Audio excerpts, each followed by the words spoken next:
Assalamualaikum warahmatullahi wabarakatuh.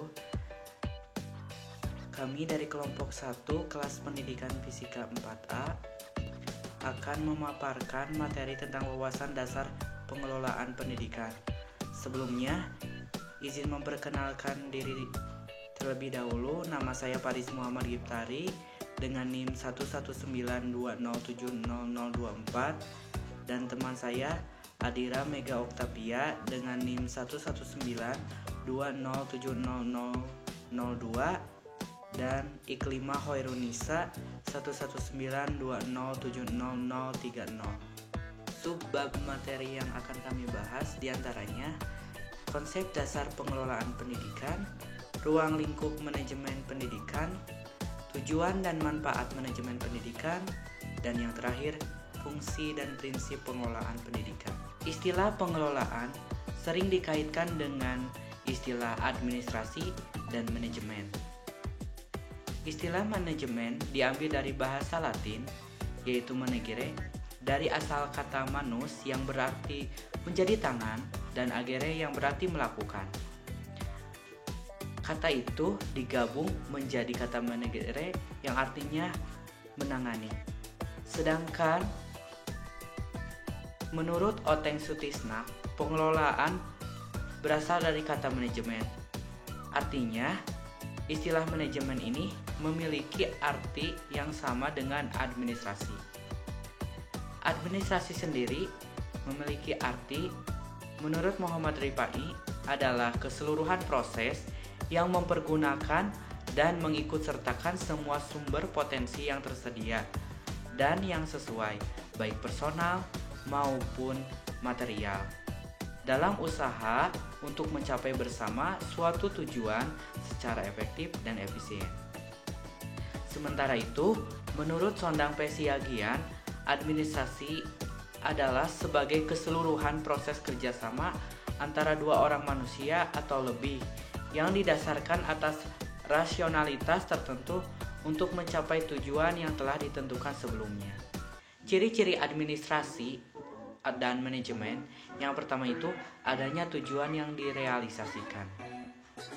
Yang kedua, mengoptimalkan sumber daya yang ada melalui kerjasama dan pembagian kerja. Yang ketiga, efektif dan efisien. Yang keempat, ada proses seperti planning, organizing, actualing, dan controlling. Sedangkan pendidikan, menurut bahasa, berasal dari kata didik yang artinya pelihara dan latih. Kata didik ini mendapat imbuhan pe-an sehingga pendidikan memiliki arti proses pengubahan sikap dan tata laku seseorang atau kelompok orang dalam usaha mendewasakan manusia melalui upaya pengajaran dan pelatihan.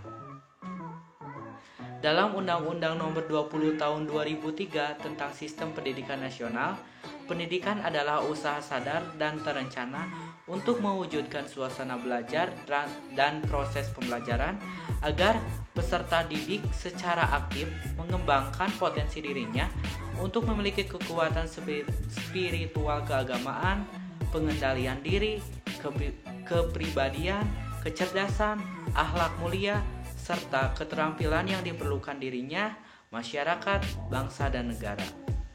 Ciri-ciri kegiatan pendidikan. Yang pertama, ada tujuan yang ingin dicapai. Yang kedua, adanya hubungan antara pendidik dan yang dididik. Yang ketiga, adanya perubahan yang disadari dan perubahan ini cenderung permanen. Yang keempat, adanya nilai-nilai yang baik oleh masyarakat, baik menurut norma agama, adat, norma susila, hukum, dan lain-lain. Dari pemaparan tersebut dapat disimpulkan bahwa pengelolaan pendidikan adalah serangkaian kegiatan merencanakan, mengorganisasikan, memotivasi, mengendalikan, dan mengembangkan segala upaya di dalam mengatur dan mendayagunakan sumber pendidikan seperti kurikulum, tenaga pendidik, dan kependidikan, peserta didik, keuangan, fasilitas, dan masyarakat untuk mencapai tujuan pendidikan secara efektif dan efisien. Sekian pemaparan dari saya. Selanjutnya akan dilanjutkan oleh Iklimah Hoirunisa. Terima kasih. Baik, terima kasih Kang Faris. Di sini saya akan menyampaikan tentang ruang lingkup pengelolaan pendidikan. Ruang lingkup pengelolaan pendidikan sangat luas karena berkaitan dengan banyak hal dan multidisiplin ilmu. Menurut Ahmad, ruang lingkup pengelolaan pendidikan terbagi menjadi 3 bagian, yaitu menurut wilayah kerja, menurut objek garapan, dan menurut fungsi kerja.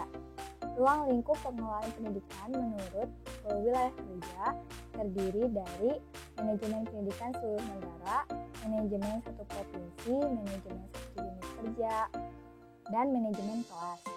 Manajemen pendidikan satu negara adalah manajemen pendidikan untuk urusan nasional, sedangkan manajemen satu provinsi adalah manajemen pendidikan yang meliputi wilayah satu provinsi ya, dan pelaksanaannya dibantu oleh petugas manajemen pendidikan kabupaten atau kecamatan tersebut.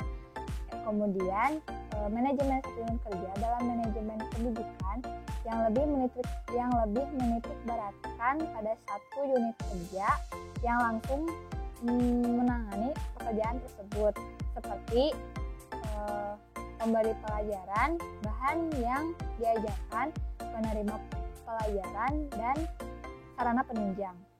Ruang lingkup manajemen pendidikan yang kedua adalah menurut objek garapan yang meliputi manajemen peserta didik. Manajemen peserta didik merupakan suatu pencatatan peserta didik dari mulai proses penerimaan hingga mereka lulus atau keluar karena suatu masalah tertentu. Kemudian yang kedua adalah manajemen personalia yang merupakan ilmu atau seni dalam melaksanakan kegiatan sehingga efektivitas dan efisiensi personalia dapat ditingkatkan dengan semaksimal mungkin. Yang ketiga adalah manajemen kurikulum yang merupakan segala sesuatu yang berlangsung dalam sekolah. Yang keempat, manajemen sarana dan prasarana yang merupakan pendayagunaan semua sarana dan prasarana pendidikan secara efektif dan efisien. Yang keenam, manajemen pembiayaan yang merupakan upaya pendistribusian benefit pendidikan dan beban yang harus ditanggung. Dan yang terakhir adalah manajemen humas yang merupakan pengelolaan suatu rangkaian kegiatan kampanye atau program terpadu untuk mencapai tujuan tertentu. Dan yang terakhir, ruang lingkup manajemen pendidikan yang ketiga adalah menurut fungsi kegiatan yang meliputi merencanakan, mengorganisasikan, mengarahkan, mengkoordinasi, mengkomunikasikan, dan mengawasi atau mengevaluasi. Persamaan antara manajemen pendidikan dengan manajemen pada bidang lainnya terletak pada cakupan fungsi-fungsinya. Sedangkan perbedaan antara manajemen pendidikan dengan manajemen pada bidang lainnya terletak pada cakupan substansi atau kajiannya. Sekian yang dapat saya sampaikan. Untuk materi selanjutnya akan dibahas oleh Saudari Adira. Bismillahirrahmanirrahim. Manajemen pendidikan memiliki tujuan dan manfaat. Tujuan dan manfaat dari manajemen pendidikan antara lain ada 8. Pertama, terwujudnya suasana belajar dan proses pembelajaran yang aktif, kreatif, efektif, menyenangkan, dan bermakna. Kedua, terciptanya peserta didik yang aktif mengembangkan potensi dirinya untuk memiliki kekuatan spiritual keagamaan, pengendalian diri, kepribadian, kecerdasan, akhlak mulia, serta keterampilan yang diperlukan dirinya, masyarakat, bangsa, dan negara. Ketiga, terpenuhinya salah satu dari 4 kompetensi tenaga kependidikan. Jadi, kompetensi tenaga kependidikan itu ada 4 jenis, yaitu pedagogik, kepribadian, profesional, dan sosial. Nah, dari keempat jenis kompetensi itu salah satunya harus terpenuhi. Keempat, tercapainya tujuan pendidikan secara efektif dan efisien. Kelima, terbekalinya tenaga kependidikan dengan teori tentang proses dan tugas administrasi pendidikan. 6. Teratasinya masalah mutu pendidikan, karena 80% masalah pendidikan itu mutu pendidikan itu disebabkan oleh manajemennya. Ketujuh, terciptanya perencanaan pendidikan yang merata, bermutu, relevan, dan akuntabel. Dan yang terakhir, 8, meningkatnya citra positif pendidikan. Lalu, ada fungsi dan prinsip pengelolaan pendidikan. Antara lain, ada 7. Pertama, pengambilan keputusan. Membuat keputusan merupakan bagian dari kehidupan kita sehari-hari, baik secara individu maupun kelompok. Suatu keputusan sesungguhnya adalah proses memilih tindakan tertentu antara sejumlah tindakan alternatif yang memungkinkan. Pembuatan keputusan merupakan salah satu fungsi administrasi yang harus dilakukan pada para administrator yang akan membawa dampak terhadap seluruh organisasi, perilakunya, dan hasil-hasil dari putusan itu. Sebab proses pembuatan putusan merupakan suatu usaha untuk mencapai tujuan-tujuan dari unit yang menjadi tanggung jawabnya. Nah, urutan langkah-langkah pembuatan putusan adalah pertama-tama itu menentukan masalahnya dulu, lalu menganalisa situasi yang ada, kemudian mengembangkan alternatif kemungkinan, lalu menganalisa alternatif kemungkinan tersebut, dan yang terakhir memilih alternatif yang paling mungkin. Kedua, perencanaan. Merencanakan adalah kegiatan persiapan untuk mengantisipasi tindakan-tindakan apa yang akan dilaksanakan. Perencanaan dapat merumuskan tujuan-tujuan dan teknik-teknik untuk dapat mewujudkan tujuan tersebut. Ketiga, pengorganisasian. Pengorganisasian merupakan suatu gerak langkah menuju ke arah pelaksanaan rencana yang telah disusun sebelumnya. Pelaksanaan fungsi pengorganisasian ini harus dapat menghasilkan suatu organisasi yang dapat bergerak dengan satu kesatuan yang bulat. Pengorganisasian merupakan suatu fungsi administrasi kedua setelah fungsi perencanaan. Dalam suatu organisasi, semestinya semua bagian dapat bekerja secara selaras dari bagian-bagian yang terpisah menuju kepada suatu kesatuan yang tak terpisahkan karena adanya unsur-unsur yang mempersatukan. Keempat, komunikasi. Mengkomunikasikan berarti menyalurkan informasi, ide, penjelasan, perasaan, atau pertanyaan dari orang yang satu ke orang yang lain, atau dari kelompok yang satu ke kelompok yang lain. Mengkomunikasikan dalam suatu organisasi dimaksudkan untuk memengaruhi sikap dan perilaku para anggota secara individu atau kelompok. Kelima, koordinasi. Mengkoordinasikan adalah serangkaian kegiatan untuk mempersatukan sumbangan dan saran dari para anggota organisasi, bahan, dan sumber-sumber lain yang terdapat dalam organisasi tersebut. Nah, yang tadi itu jadi kan tadi kan mengkoordinasikan itu adalah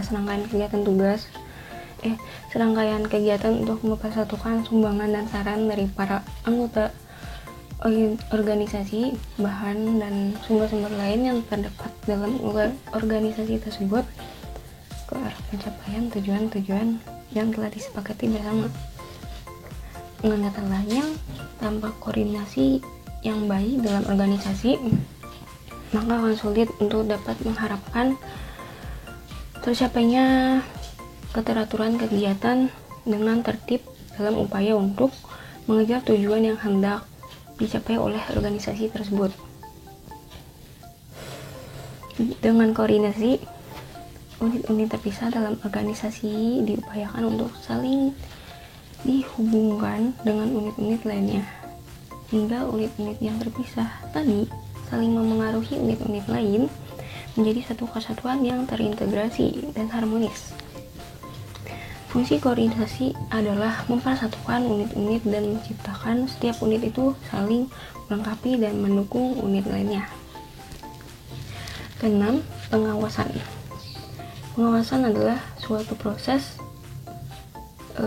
fungsi, dan prinsip administrasi untuk melihat apa yang terjadi sesuai dengan apa yang seharusnya terjadi. Apabila tidak sesuai, maka perlu adanya penyesuaian yang harus dilakukan. Dengan kata lain, pengawasan ini adalah fungsi administrasi untuk memastikan bahwa apa yang dikerjakan itu sesuai dengan rencana yang telah dibuat. Yang terakhir, ketujuh, evaluasi. Penilaian sebagai seperangkat kegiatan yang dapat menentukan baik tidaknya program-program suatu kegiatan atau program-program atau kegiatan-kegiatan organisasi yang sedang dijalankan untuk mencapai tujuan-tujuan yang telah ditentukan. Dengan menetapkan proses penilaian terhadap suatu program atau kegiatan yang sedang dijalankan organisasi, kekuatan dan kelemahan dari program atau kegiatan tersebut dapat diketahui untuk dapat terus dipertahankan kekuatannya dan sedikit demi sedikit dikurangi untuk dihilangkan kelemahannya dalam menjalankan program atau kegiatan organisasi berikutnya. Nah, baik, itulah yang dapat disampaikan oleh kelompok kami. Apabila ada kesalahan-kesalahan, wassalamualaikum warahmatullahi wabarakatuh.